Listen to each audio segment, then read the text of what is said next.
أعوذ بالله من الشيطان الرجيم. بسم الله الرحمن الرحيم. إنما كان قول المؤمنين إذا دعوا إلى الله ورسوله ليحكم بينهم أن يقولوا سمعنا وأطعنا وأولئك هم المفلحون. گزشتہ رکوع میں نام نہاد مسلمانوں کا تذکرہ تھا. اب یہ جو 18ویں پارے سورہ نور کے 7واں رکوع ہے، یہ رکوع آیت نمبر 51 سے لے کر آیت نمبر 58 تک کے آیاتوں پر مشتمل ہے. اس رکوع میں اللہ تبارک و تعالی نے گزشتہ رکوع میں رویہ اختیار کرنے والے لوگوں کے بالمخالف یا بالمقابل ان لوگوں کا رویہ بیان فرمایا ہے کہ جو لوگ اپنے دعوے میں یعنی اللہ اور اللہ کے رسول کے ساتھ وابستگی کے دعوے میں مخلص ہے، اور اپنے اختلافی امور میں اگر ان کے درمیان زندگی کے کسی موڑ پہ جا کر کے رونما ہو تو وہ ان اختلافی امور کا تصفیہ اللہ کے حکموں کی روشنی میں اور اللہ کے رسول کے فرامین کی روشنی میں کر کے وہ کسی طرح سے اپنے دلوں میں اس سے بوجھ کو محسوس نہیں کرتے، بلکہ وہ اللہ اور اللہ کے رسول کے فیصلے اپنے حق میں مبنی بر حق اور مبنی بر انصاف سمجھتے ہوئے ان کے سامنے سر تسلیم خم کر لیتے ہیں. اللہ تبارک و تعالیٰ فرماتے ہیں کہ یہی لوگ حقیقت میں کامیابیوں سے ہمکنار ہونے والے ہیں. اللہ تبارک و تعالیٰ کا ارشاد ہے، انما کان قول المؤمنین، بے شک ایمان والوں کی بات یہ تھی، اذا دعوا الی اللہ، جب ان کو دعوت دی جائے اللہ کے طرف، ورسولہ اور اس کے رسول کی طرف، لیحکم بینہم تاکہ ان کے درمیان فیصلہ ہو. اب اللہ کے رسول کی زندگی میں تو کسی بھی اختلافی معاملے میں اس کے حل نکالنے کے لیے اللہ کے رسول کی طرف رجوع کی جاتی تھی، اور اللہ کا رسول اللہ کے قرآن کے احکامات کی روشنی میں اس مسئلے کا حل نکال کر کے لوگوں کے درمیان فیصلہ فرمایا کرتے تھے. لیکن جب اب اللہ کا رسول لوگوں کے درمیان نہیں رہے تو اب اللہ کی طرف رجوع کرنے کا مطلب یہ ہے کہ وہ کسی بھی اختلافی مسئلے کا حل اللہ کے قرآن میں سب سے پہلے تلاش کریں. یہ اصول ہے. اور اگر اس اختلافی مسئلے کا حل قرآن مجید میں مل جائے تو پھر سنت میں یا پھر صحابہ کرام کی زندگیوں میں یا پھر فقہاء کرام کے روایتوں میں اس کے دیکھنے کی ضرورت نہیں ہے، اس لیے کہ اللہ کا حکم سپریم ہے.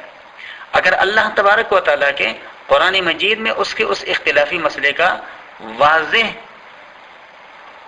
احکامات موجود نہ ہو اس کے بارے میں یا اس کے طرح مسئلوں کے بارے میں، تو پھر اللہ کے رسول کے اسوہ حسنہ اور اللہ کے رسول کے احادیث میں دیکھ لیا جائے. اگر اللہ کے رسول کے احادیث میں مل گیا تو پھر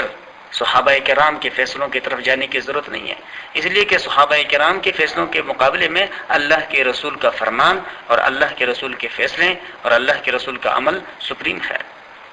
اور اگر اللہ کے رسول کی احادیث میں بھی وہ نہ ملے تو پھر صحابہ کرام کی زندگی میں تلاش کر لیا جائے گا.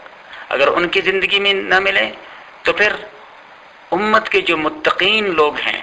جن کے قول اور فعل میں تضاد نہ ہوں اور جن کی عملی زندگی اللہ تبارک و تعالیٰ کے احکامات اور اللہ کے رسول کے سنت کی عملی تصویر ہو، پھر ان کے اعمال سے اس مسئلے کا حل تلاش کر لیا جائے گا اور ان کے طرف رجوع کیا جائے گا کہ وہ اس کا ایسا حل ڈھونڈ لیں کہ اس حل کی وجہ سے اللہ کے حکموں اور اللہ کے رسول اور اللہ کے رسول کے صحابہ کرام کے کسی عمل کی خلاف ورزی لازم نہ آتی ہو. تو اللہ تبارک و تعالیٰ کا ارشاد ہے کہ جب ان کو بلایا جاتا اللہ کی طرف اور اللہ کے رسول کی طرف، لیحکم بینہم تاکہ ان کے درمیان فیصلہ کیا جائے، ان یقولوا وہ یوں کہتے ہیں سمعنا کہ ہم نے سنا، واطعنا اور ہم نے حکم مان لیا، واولئک هم المفلحون اور یہی لوگ ہیں کامیابیوں سے ہمکنار ہونے والے. ومن یطع اللہ ورسولہ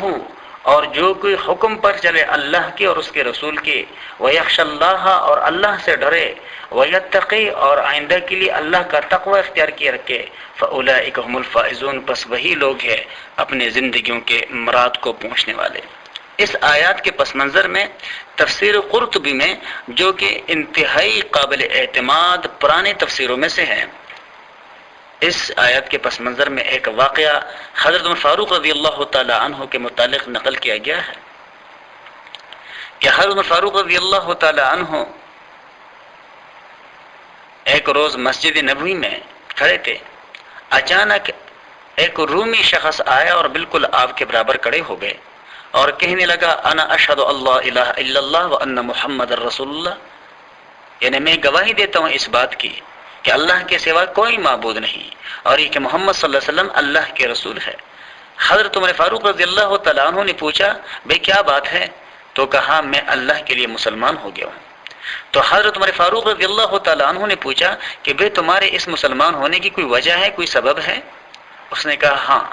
بات یہ ہے کہ میں نے تورات، انجیل، زبور اور سابقہ انبیاء کرام کے بہت سے کتابوں کو پڑھا ہے، مگر اب قریب ایک مسلمان قیدی قرآن کی ایک آیت پڑھ رہا تھا، وہ سنی تو معلوم ہوا کہ اس چھوٹی سی آیت نے تمام گزشتہ کتابوں کو اور ان کتابوں کے احکامات کو گویا اپنے اندر سمو لیا ہے،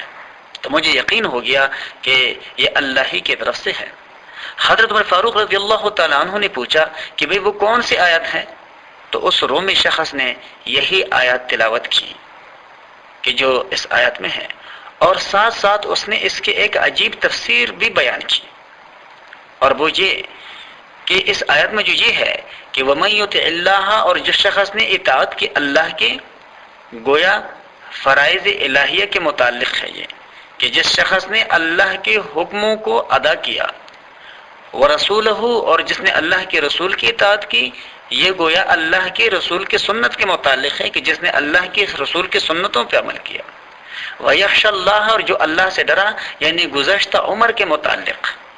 وہ ہمیشہ ڈرتا رہا کہ مجھ سے گزشتہ زندگی میں کوتاہیاں ہو گئی ہے، وَيَتَّقِي، اور آئندہ باقی عمر کے متعلق ہے،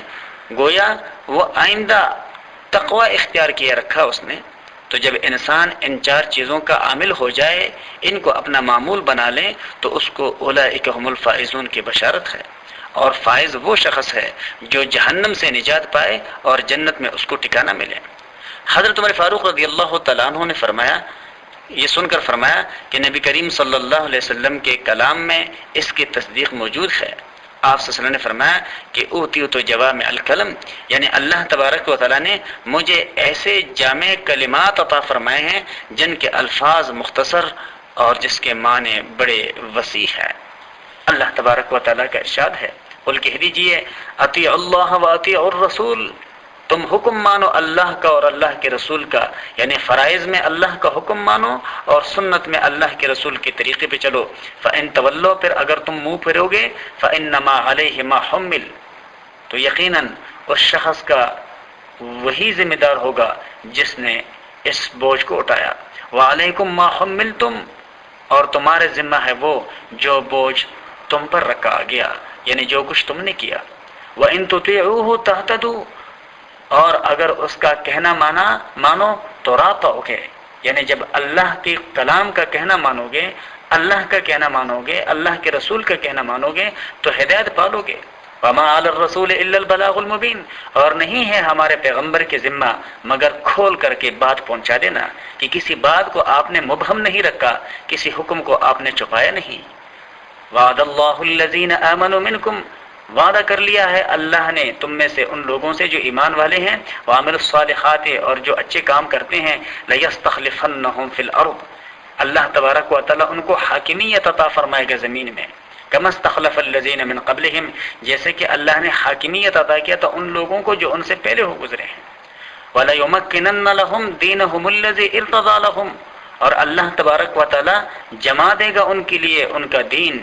جس کو اللہ نے ان کے لیے پسند کیا ہے، یعنی اللہ ان کے دین اسلام کو ان کے معاشرے میں مستحکم طور پہ نافذ کرنے کے لیے اسباب پیدا کر دے گا۔ وَلَيُبَدِّلَنَّهُم مِّن بَعْدِ خَوْفِهِمْ أَمْنًا، اور ہم ان کے خوف کے بدلے ان کو امن عطا کر دیں گے، یعنی خوف کو ہم امن سے تبدیل کر دیں گے۔ یعبدوننی، وہ میری بندگی کریں گے، ولا لا یشرکون بی شیئا، اور میرے ساتھ کسی کو شریک نہیں کریں گے۔ ومن کفر بعد ذلک، اور جس نے اس کے بعد ناشکری کی، فاولئک هم الفاسقون، پس وہی لوگ نافرمان ہے۔ یعنی ایسے انعامات عظیمہ کے بعد ناشکری کرنا بہت ہی بڑی نافرمانی اور بہت ہی زیادہ ناشکری کا مظہر ہے۔ وَأَقِيمُوا الصَّلَاةَ اور نمازوں کو قائم رکھو، وَآتُوا الزَّكَاةَ اور زکوٰۃ دیتے رہو، وَأَطِيعُوا الرَّسُولَ اور حکم پر چلو اللہ کے رسول کی، لَعَلَّكُمْ تُرْحَمُونَ تاکہ تم پہ رحم کیا جائے۔ یعنی اللہ تبارک و تعالیٰ کے رحمت سے حصہ لینا چاہتے ہو تو تم بھی انہی مقبول بندوں کے روش اختیار کرو، اور وہ روش یہ ہے کہ نماز قائم کرو، زکوٰۃ دیتے رہو